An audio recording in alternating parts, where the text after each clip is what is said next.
Kyle Sonlin and Herwig Konings are founding partners of Security Token Group. All opinions expressed by them or guests on this podcast are solely their opinions and do not represent the views of Security Token Group or its subsidiaries. You should not take any opinion expressed on the show as a specific inducement to make a particular investment or follow any investment strategy. This podcast is for informational purposes only.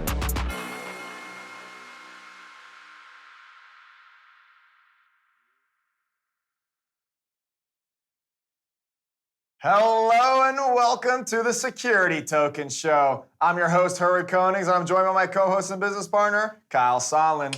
We're here coming to you from Miami, and we've got a great show about security tokens lined up for you today. But first, we got to thank our sponsor for making this show possible, and that sponsor is Exodus. Exodus is one of the fastest growing wallets with over millions of users. You can store your digital currencies with Exodus, but you can also trade it because they did one of the first most successful Reg A+ offerings in history, and now you can trade their token on T0. So check out more at exodus.com. But with that, Kyle, let's get into the show. Thank you, Exodus, for being an awesome sponsor, and thank you to everyone tuning in to another great episode of the Security Token Show. We are on episode 113. That's a lot of weeks in a row. But we've got quite an episode lined up for you. Obviously, Herwig and I are going to break down the 5 things that you need to know this week, top headlines. Then we go into some industry news, some trading, some new STOs, even some Metaverse coverage from Eve before we kick it back to us to cover our main topic, which this week is testing the waters campaigns for crowdfunding, which is this new opportunity that I think more companies and more issuers are going to be able to take advantage of. You don't want to miss it, but that's for later in the show. For now, Herwig, it's time for our top 5. Let's get into the top 5 things that you need to know. The first thing being the SEC. So we've got the newest commissioner on the block, that's Commissioner Crenshaw, and she has actually made some waves making her stance on how she feels about crypto. And in this case, for those who are fans of crypto mom Hester Pierce, that's the other commissioner that has been very pro blockchain and crypto. In this case, you won't be a fan of Crenshaw. And looks like that she is not a fan of Hester Pierce's safe harbor. This suggested that back in the day, she came up with the idea that maybe ICOs should have up to 3 years to figure out whether they could get decentralization from a community perspective versus being labeled securities before that. And she thinks that if that were to be around during the ICO days, well, we would not have some good situations out there right now. So that alongside sort of feeling out Gensler and being on the sort of camp of Gensler's side about regulating and believing that more cryptos should be registered with the SEC, I think that we're going to see some more opposition against sort of the Hester Pierce camp. That being said, it's not all bad because she did say that while she was in opposition of the harbor, she said, quote, instead of a harbor, my hope is that we can build a bridge. So it's not all negative, it's not all terrible, but yes, you're right. It seems like Hester Pierce's proposal is probably not going to get the support of Crenshaw. Moving into number 2, we've got Coinbase. So Coinbase also came out trying to talk about regulation, and they're on the other side. Coinbase, obviously a private company or a public company now that has been dealing with the fact that they trade cryptos and all kinds of these different things, and there's not enough regulatory clarity. So they came together with a lot of their legal efforts, and they put together a proposal for forming a new U.S. regulator specifically for crypto. They want to create some regulation and legislation around marketplaces for digital assets, and so they're calling them MDAs. And so this idea here is that there's going to be a different type of classification for marketplaces for cryptos. This regulation and legislation will decide which assets can be listed outside of Bitcoin specifically, and it will not govern decentralized exchanges. This is trying to be like a centralized, maybe licensed sort of thing. This is what Coinbase is putting out there, and they've gotten actually some pretty good approval and reception from the community. And they have suggested their own SRO, as you mentioned, so that'll be interesting to see if the crypto community can regulate itself. We'll see if that ends up happening.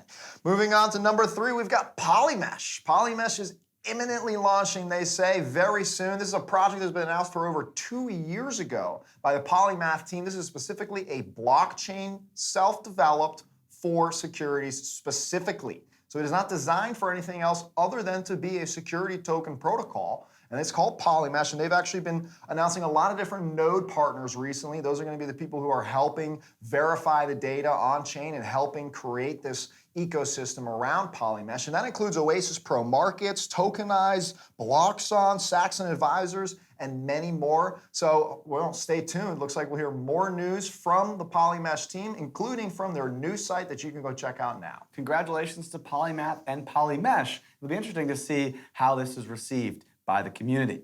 Moving into number 4, we've got Digital, Merge, and Blockstream all working together on the Liquid network. So you may be familiar with Merge. Merge did a security token offering. They're also an exchange based in the Seychelles that provides trading services for security tokens as well as some public market shares. And Merge is looking to be a tech-focused and forward-thinking exchange, and they are now working with Blockstream to integrate into the Liquid network as their blockchain provider. They're also working very closely with Digital Markets, who is very involved in both the exchange space as well as working with issuers and helping everything behind the scenes. So those three are working together to build something pretty cool that we'll have to see the ramifications of moving forward. That's an awesome set of partnerships. That's sort of a full security token stack being developed right there, from tokenization to liquidity. And last but certainly not least, we're ending on, of course, our security token offering. So we have actually started a Test the Waters campaign where you can go ahead and go to Securitize and pre-register your interest in our upcoming potential regulation crowdfunding campaign. We're actually targeting $1 million. We actually launched last week as of time from this episode going live, and within 13 hours, folks, we managed to get over $1 million. We hit our goal within 13 hours in interest, and it still continues to go from there. So thank you to everybody who gave us your support, who also showed us your interest. We can't wait to bring you more news on this. Very exciting stuff from Security Token Market. I know us and the team, we've put in so much effort to bring something to market and really prove how these exemptions can be used in a legally compliant way and helping to drive the industry forward. And if you want to learn more about testing the waters, check out our segment later in the episode where we break down what that means and how it's revolutionary for crowdfunding. And again, we are not accepting any money. Make sure you do look into our legalese blog post. Hi, I'm Jessica Burns, and I'm back with this week's industry updates. SEC Chairman Gary Chancellor was on the hot seat this week during a House Financial Services Committee oversight hearing, and many committee members took the opportunity to ask Chancellor about his crypto regulation. The committee's focus on crypto revealed the fascination and pent-up frustration between the growing crypto industry and the SEC's role in regulating it. The big topic of debate was whether or not cryptocurrencies can be considered a security. Gensler testified that most of the existing cryptocurrencies fall under the definition of security and are thus subject to regulation by the SEC. Gensler also discovered SEC regulation for all exchanges, stablecoin regulation, and long-term outlook on crypto and regulations associated with that. And of course, there are no plans in the future to ban crypto in the US like other countries have done, so he wants to place regulations there. In other news, the US is officially the global leader in Bitcoin mining. The US has been perhaps the greatest beneficiary of the great hash rate migration away from China following the country's mining ban in May, increasing by over 35%. This has political implications on how Bitcoin is treated in the US. At the same time, the US's overall regulatory stance towards crypto remains confused, but we will continue to provide you with updates on crypto regulations. Bitwise Asset Management has filed for physically backed Bitcoin ETF with NYSE ARCA. The filing would trade based on the price of actual Bitcoin rather than Bitcoin futures and is based on the SEC 2019 rejection of a previous application. The CME is now the leading source of price discovery in the Bitcoin market, and the prices statistically move first on the CME. The market has matured. It remains unclear whether the SEC will indeed provide a Bitcoin or Bitcoin future ETF at this time, but we're looking forward to seeing what happens next. Big news in Malaysia, the offering and trading of digital assets as securities is now regulated by the Security Commission Malaysia, or the SC. Digital assets are recognized as securities with the purposes of security laws in Malaysia if the criteria set out in the Prescription Order 2019 are satisfied. Digital assets come in many forms, but under the Prescription Order 2019, digital assets are categorized under two particular types, which are digital currency and digital token. The offering of digital assets as securities in Malaysia must be conducted through a recognized initial exchange offering platform that has been registered with the SC. In simple terms, IOE is a digital fundraising mechanism in which issuer offers digital tokens to investors in exchange for funds. Singapore has recommended emerging technologies like cryptocurrency and blockchain emerging as a global leader in the mainstream adoption of digital currencies. The country offers a favorable tax regime, which has also boosted the crypto industry and has built a balanced regulatory and legal environment for cryptocurrencies. It enhanced the Payment Services Act 2019, which now provides that any entity that facilitates the transmission, exchange, or storage of digital payment tokens requires a license to operate and is subject to expanded rules and regulations by the Central Bank of Singapore. Given that cryptocurrencies are widely used in India, a well-thought-out framework of crypto industry regulations will significantly improve the financial infrastructure as a whole, safeguard national security, deter financial fraud, attract international capital, and create more employment. This will drive the nation to become a global powerhouse. Well, that's all I've got for you today. Now let's go over to John and get the latest STO and market updates. Welcome to the Security Token Offering Update. I'm John Pittman, your token boy. So I'm pretty sure most of our community has heard the amazing news concerning the security token market crowdfund.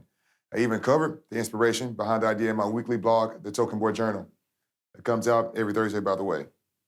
So STM is doing STO and tokenizing, which is why they made it into my security token offering update. We're in what the SEC calls the testing the water phase and not accepting any money right now, but we are accepting pledges and letting investors reserve a chance to have first crack once the launch is actually live. You can invest for as little as $100 or as much as $250,000. We would love it if everyone would participate to further help us spread the gospel and to, as we say around here, create a Wall Street without walls. Within the first week, we saw the community unite and pledge over $1.5 million from over hundreds of investors. We need to keep this same energy because this is how we keep the financial revolution humming. Up next, we have an update coming out of Blockstream Mining. They had their very first tranche of the STO in April of this year, and this month they closed their fourth. This latest tranche sold out in less than 20 minutes. This type of demand isn't new to them because even in September with their third tranche, they were able to sell out even faster, only needing a mere 5 minutes. The Blockstream Mining note is here to offer investors exposure to Bitcoin mining with the added liquidity of a security token issued on the Liquid network. This way, investors can participate without having to risk hundreds of thousands of dollars in machinery and infrastructure or relying on sketchy mining services found out and about on the web. Blockstream has now raised close to 14 million euros on the Stalker platform. Next, MD Agency, a digital marketing firm specializing in real-time advertising, is conducting an equity-based STO. MD Agency wants to use cryptocurrency and blockchain to revolutionize digital marketing. They are deploying a cloud-based infrastructure that enables anyone to create their own digital ecosystem. Right now, investors can get shares for as little as €6 and be granted real equity rights along with access to future dividend payments. MD Agency is raising a total of €550,000 for a 10% stake in the company. The funds raised will propel the agency to execute their plans to create the first crypto advertising infrastructure. So far, they have raised €10 million from 42 investors, and they only have 23 days left to invest. Next, we have Advanced Robotics, who just had their STO become live on October 12th. Advanced Robotics is a Romanian technology company that aims to enhance customer assistance with the new digital tools. So they've created a product named Mercurio, which is basically a customer-friendly virtual employee empowered with novel features such as a conversational AI and computer vision to improve customer engagement and streamline processes in the customer journey. Advanced Robotics' overall mission is to enable businesses to render better services, increase rate, and cross-sell while decreasing sales costs by leveraging the power of the AI for a seamless customer experience in retail, public services, hospitality, and telehealth. The platform can be used as a sales agent, a consultant, a guide, an assistant, concierge, and various other positions, and this will be available 24 hours a day, 365 days a year. The goal is ultimately to raise €250,000 at a price of $1 per token. The securities will be issued on the Liquid Securities platform and will give investors 30% of the profits pro rata in accordance with the offering terms. That's all I got for you guys this week. I'll see you all on the other side of the blockchain. Hey there. Welcome to another weekly secondary market trading segment. As always, all news and pricing data is sourced from stomarket.com. Today, the total security token market cap is at $1.13 billion, holding steady this week. It's up about $10 million in total.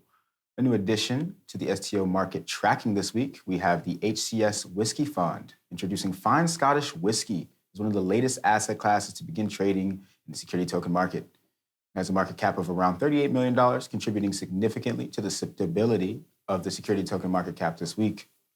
Overstock, OSTKO, is up a bit this week. It's at $66, a rise of 10%. Weekly trading volume continues to rise for the security token. This week, that volume reached 1.6 million, which is a rise of 18%. Relio RST is up 8.21% at the time of recording. It's at 290 from 268. Volume is at 294,000, a slight increase from 289,000 last week. A few realty properties are on the move this week. We've got 2 properties up more than 14% in price, only one with a significant rise in volume, though. Mount Pelerin has been experiencing some intense volatility lately. This week, it's up as high as 624 with an increase of 47% in price. The volume is up to 89,000 from 67,000 last week, which is a rise of 33% in volume. INX is down to 269, a decrease from 290. It's down about 7.24%, but volume exploded this week to 2.8 million from 359,000. It's an increase of nearly 700% in volume. The T0 security token is continuing to hang out at about 490. It's up just a bit from 460 last week. The token is down big from its huge spike in August, but it's now holding steady in a range where heavy demand previously sent the token to new all-time highs.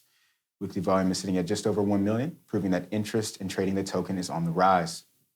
Moving into tokenized stocks for the week, we have Grayscale shares continuing its rise in volume on FTX.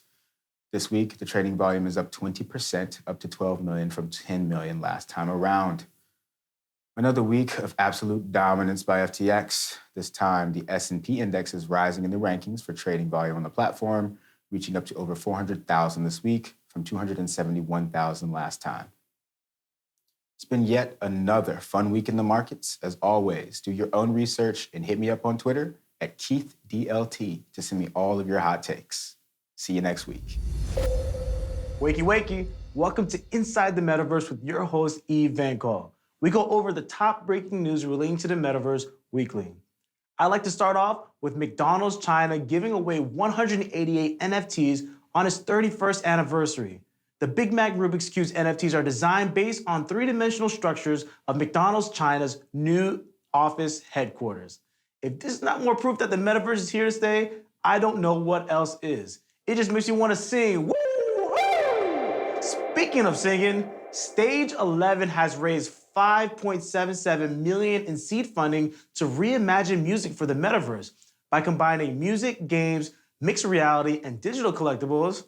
I know, may sound like fluff, but the Paris startup has created partnerships with music artists including Martin Garrix, David Guetta, Snoop Dogg, Neo, Akon, and the Fashion Institute France de la Mode. With big names like this, they are really hitting the ground running. Fans can not only discover and collect, but actually use these interactive NFTs to create and share unique personalized content and even perform with their favorite artists. Next, as you already have heard, Coinbase is launching a marketplace for NFTs. A move into the NFT space could be a way for Coinbase to branch out into new revenue streams. This is huge because Coinbase puts the M in mainstream. They even have a popular social media account, The Shade Room, giving them the honorable mention in one of their posts. This could be a big leap in culture for the exchange. And speaking of big leap, we have Magic Leap announcing that it has raised $500 million in new capital at a $2 billion evaluation. This comes ahead of the launch of upcoming AR headset Magic Leap 2, which promises it will be smarter, lighter, tuned to an all-day device. Now, let's take a second to talk about Magic Leap tool, which I think is so cool, and it will revolutionize the enterprise space. Having the ability to dim real-world segments, all while having a lighter build so individuals can have a more seamless all-day work and training experience. That was Inside the Metaverse with your host, Eve Van Gogh.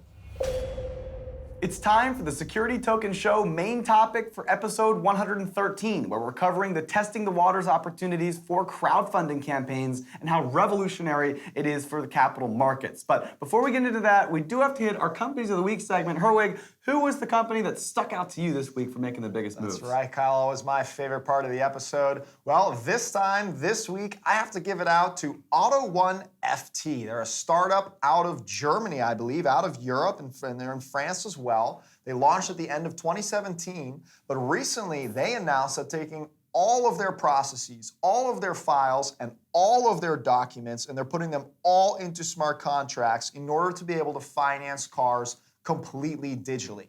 They say that this is going to help them remove all of the paperwork involved. Of course, they'll be able to more efficiently enable financing of cars through this process, and they even say there's improved security and organizational benefits as a result. And actually, this company did do one of the first bonds, a $4 million Euro bond this year as an STO in Germany. So that's why they are here on the scene and really putting their money where their mouth is. And because of that, I'm making them my company of the week. Absolutely fantastic choice. They're doing a security token. They're upgrading their infrastructure with smart contracts. They're doing everything by the book. That's fantastic news. What about you, Kyle? Who did you choose? So I'm going with, you went with a smaller business looking to leverage blockchain. I almost went with the exact opposite side of the spectrum here. We're talking about UBS, one of the largest banks in the world. They have over 100 institutional clients that now have access to an asset tokenization pilot. Now, this was reported by Katarina Bart, and so essentially what they're doing is they're exploring potential tokenization, allowing fractional ownership for investments such as debt products, such as structured products like derivative packages and other things that they put together, as well as even gold and some other commodities. So UBS has been working on this for, as Katarina reported, multiple years now. They're opening this opportunity to over 100 corporate clients. This is a pretty big deal. 100 corporate clients, you know those are serious corporations in the world that are their clients of UBS. And now they have access to a pilot program for tokenization. Also, structured products that are being tokenized, gold and other use cases. UBS is really digging deep here on how to apply security token technology. That's a great choice, Kyle. Awesome job, UBS. Yeah, we're seeing the competition between all these banks starting to heat up. They're all going to get involved. And with that, Kyle, let's get to our main topic. Sure. Why did we choose this testing the waters topic? Well, we are fortunately trying to lead by example. With the security token market crowdfund right now, we're currently in the testing the waters status, which essentially means that we can market and advertise the opportunity, or at least see if anyone would be interested in participating in this offering. Clearly, there's a lot that goes into this, and we're going to dive into the history behind crowdfunding regulations and what this means, but it's a totally relevant thing for us especially, but for everyone else because of the opportunity that it provides. Exactly right. And before we dig in, let's go a little bit backwards in time and cover a little history of Reg CF. This was actually passed as part of the Jobs Act in 2012, but the laws which were assigned to the SEC to come up with the rules actually didn't come out till around 2015, 2016. And around then, in 2016, there were roughly 50 offerings. To date today, we've had roughly 3,200 different offerings. Less than 5 of them have been tokenized at this point in time. So that's a big deal. We've seen Reg CF come out of the gate, didn't see much adoption. I mean, 50 offerings, that's really not that much. Even 3,000 offerings pales in comparison against the very active markets, even in the traditional private markets, as well as for general solicitation and other different crowdfunding opportunities.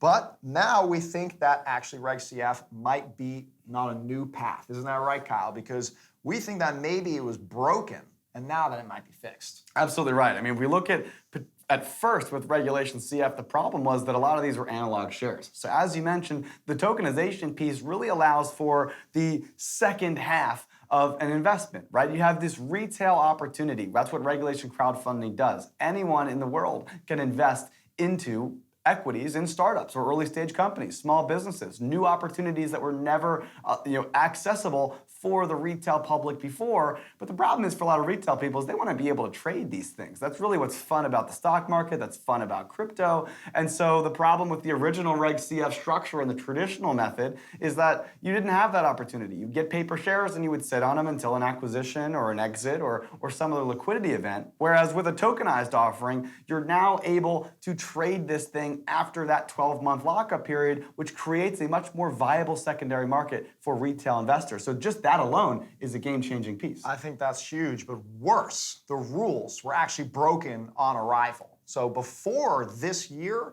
actually using regulation crowdfunding limited you to $1 million in order to raise capital. This is not that much money when you're trying to launch a business, especially when you have to invest in doing a crowdfunding campaign, which takes time and money. So that's going to eat into your total proceeds there.